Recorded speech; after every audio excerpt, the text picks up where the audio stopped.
Mettiamo tutto in scena. Diamo le pronte in sartoria, per favore. 1, 2, 3, 4, 5, 6, poi ti muovi. Vai. Motore. Azione.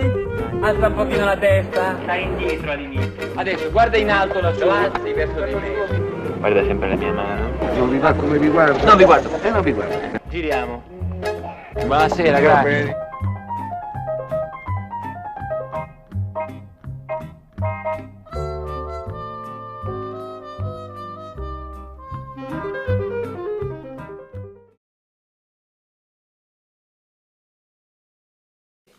We're here with Beatrice Kruger, international casting director based in Rome. I have two nationalities. My mother's from Pavia, Italy, so Italian passport, and my dad's German, so also German passport. And I grew up between Germany, Hong Kong, Italy of course, and California.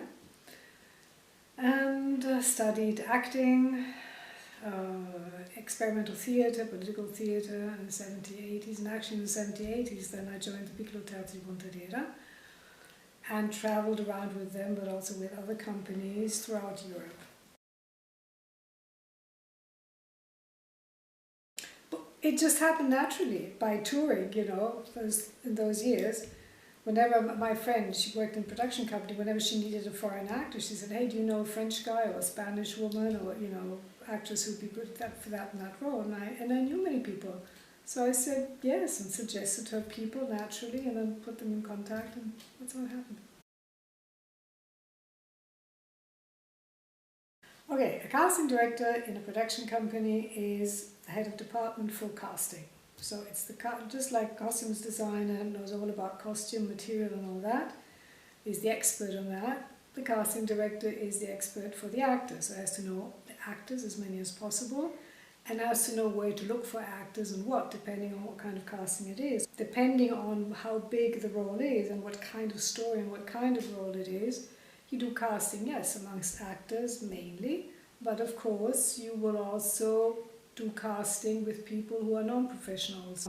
You sign a contract for a beginning and end of your casting and payment, and usually get an assistant.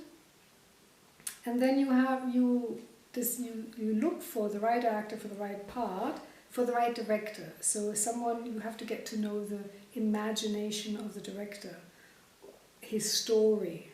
So then according to the creative imagination of the director, how he sees this role, the importance he gives this role.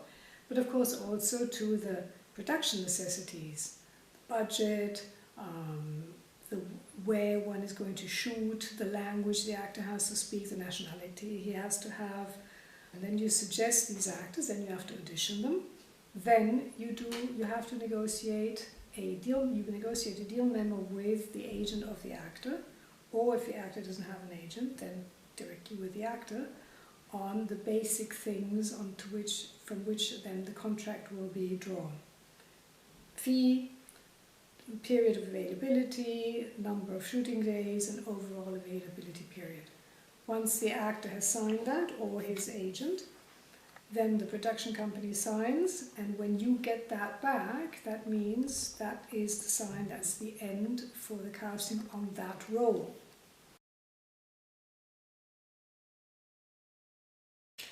Okay, something that immediately comes to my mind is the L'ora di Religione. That was a film that I really liked doing with Marco Bellocchio, who I really enjoyed working with. He's an artist. Then other Italians are Valerio Miele, which was 10 Winters. It was a nice film, interesting.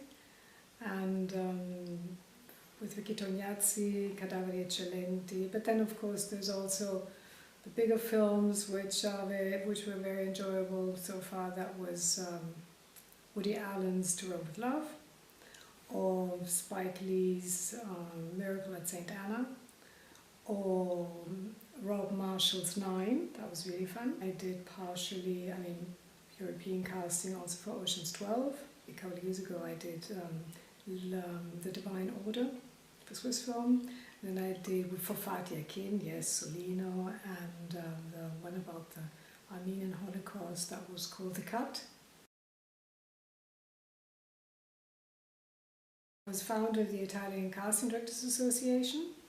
Then it was refounded after a couple of years, and I'm still a member, so yes, it's very, very good. And then I'm a member of the Casting Society of America, and I'm a founding member plus the president or chairwoman, whatever you want to call it, of the International Casting Directors Network, and I was the chairman of them until February, like 2 months ago. I'm also the founder of Videolezione, a platform for casting professionals and European actors, professional European actors, and it's accessible in 6 languages: German, Italian, French, Spanish, English, and Russian.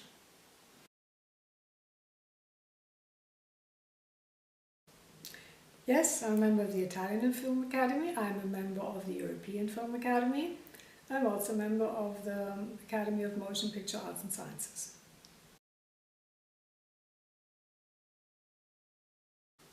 When you really get into it, when you have good alchemy going on with the director, which you have to get to know the director, right? Because you have to get to know his vision, his imagination, and that always goes back to how somebody grew up, you know.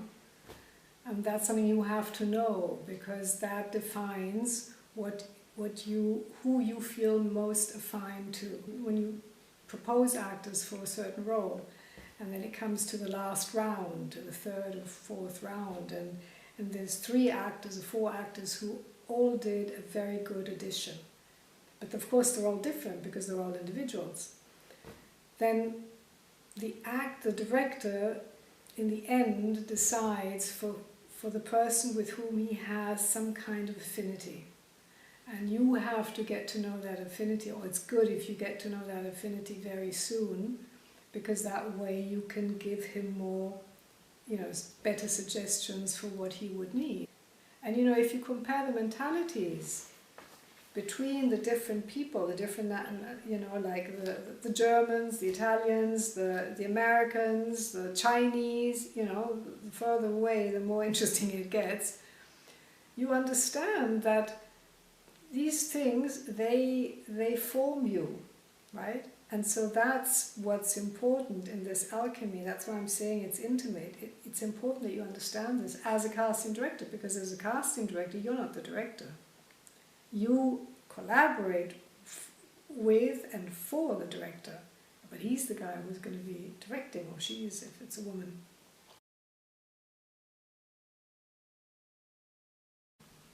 Auditioning? I mean, not always. But no, because it's so great to see when, you know, when you give actors the lines and you see how they react, and when you see, you really, really get to know a lot about people also. You know, if someone has confidence in the place, in you, in the atmosphere, and then they can really dig out, you know, or not dig out, but really let out everything, then they're more creative. Sometimes it's really, really beautiful doing auditions. Sometimes it's ghastly.